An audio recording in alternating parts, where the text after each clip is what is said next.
People used to treat me like I was nothing, just another cog in the vast machine of a hospital that thrived on prestige and privilege. But then I met Evelyn Whitmore, the heiress ensnared in a web of her family's expectations, and everything changed. As a neurotrauma doctor barely out of residency, my credentials seemed to melt away under the judging gaze of my colleagues.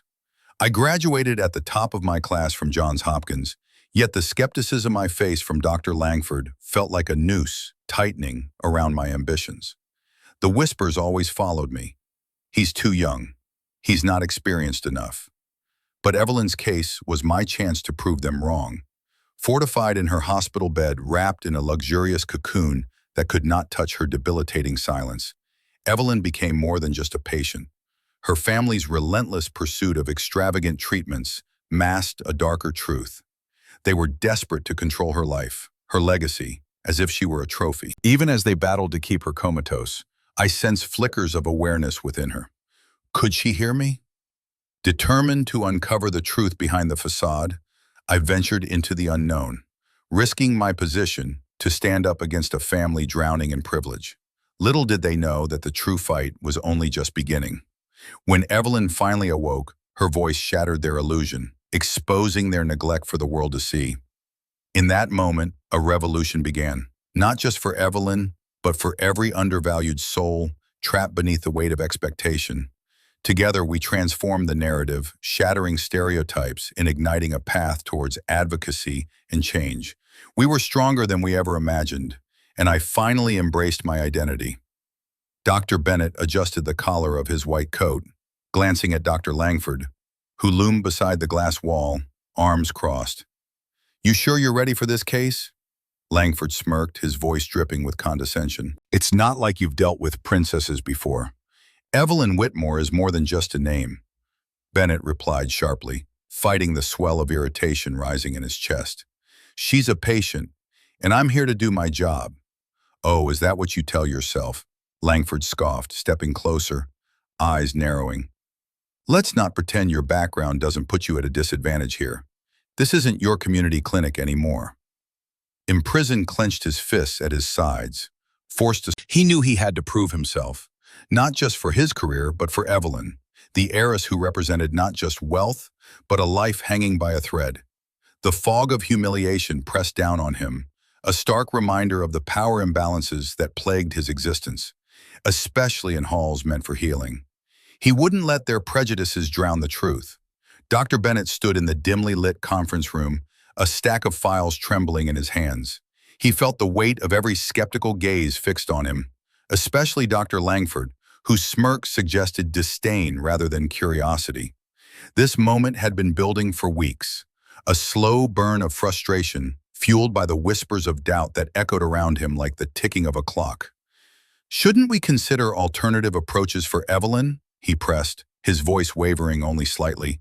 The air was thick with tension, every word feeling like a desperate gasp for validation in a room that felt increasingly like a cage. The members of the Whitmore family were seated at the table, their self-satisfied demeanor a stark contrast to the animated vitriol of Dr. Langford.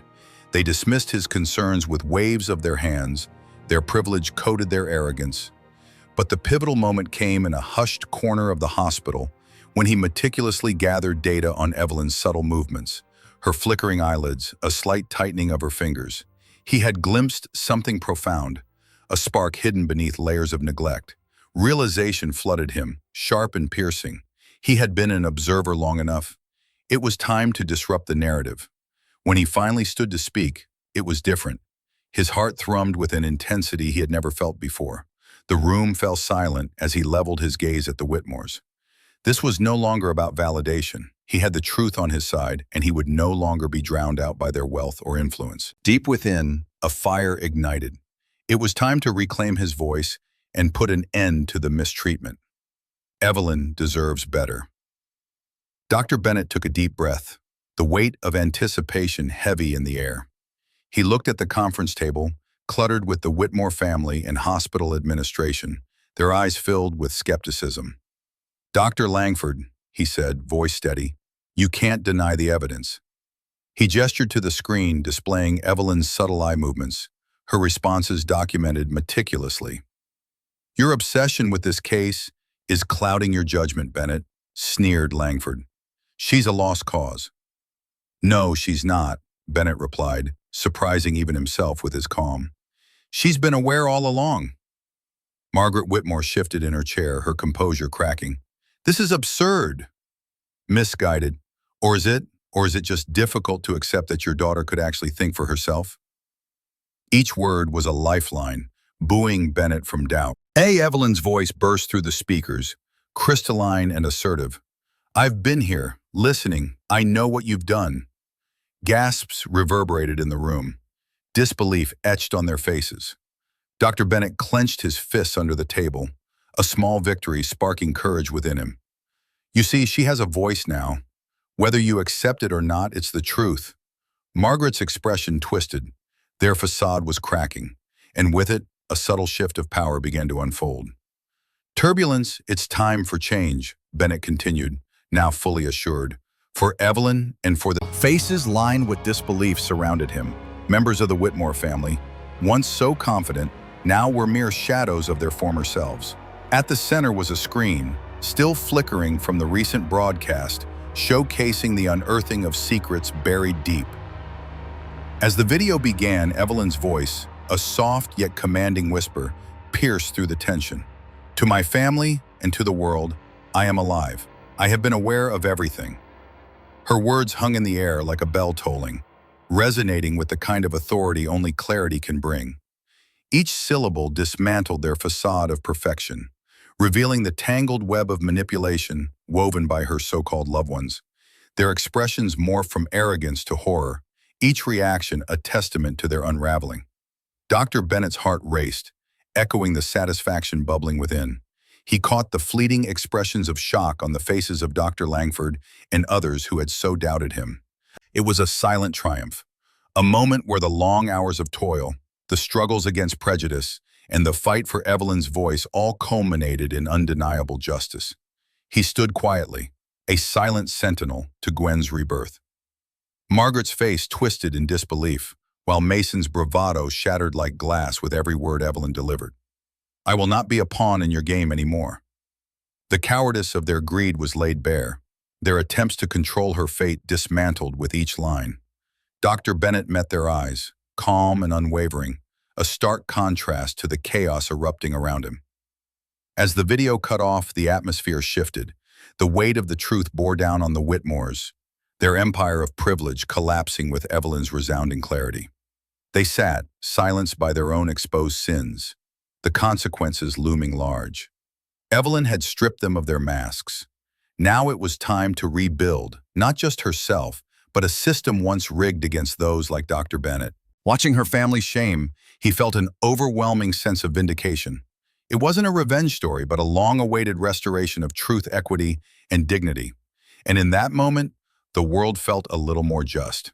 As I look back on my journey, I find strength in the lessons learned. There was a moment when the weight of skepticism felt unbearable. My worth questioned beneath layers of bias that seemed insurmountable. But in the midst of that turmoil, something remarkable unfolded. I found my voice, an unwavering determination to advocate for Evelyn, a young woman who, like many, was caught in a web of power and privilege. Her awakening was more than a medical miracle.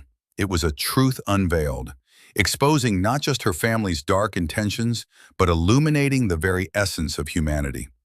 It was in standing up for her that I stood up for myself, challenging perceptions and redefining my place in this world. Now, I wonder, did I go too far in my pursuit of justice? What would you have done if you were in my shoes, navigating the tangled realms of ethics and power? Have you ever encountered someone silenced by expectations? I invite you to share your thoughts in the comments. Let's connect over our shared experiences, explore the nuances of right and wrong, and advocate for justice together.